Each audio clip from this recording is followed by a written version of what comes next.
16,000 రూపాయల్లో ఉంటాడు కుష్ఠుడు.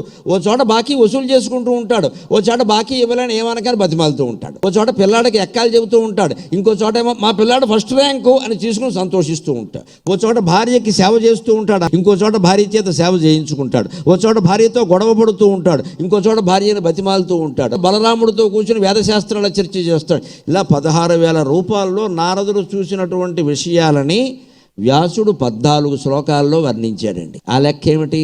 14 లోకాల్లో ఎక్కడ ఎవరు ఏ గృహస్థు ఏ పని చేసినా అవి శ్రీమన్నారాయణమూర్తి చేసినవే అని గమనించండి. దీని రహస్యం ఇదే.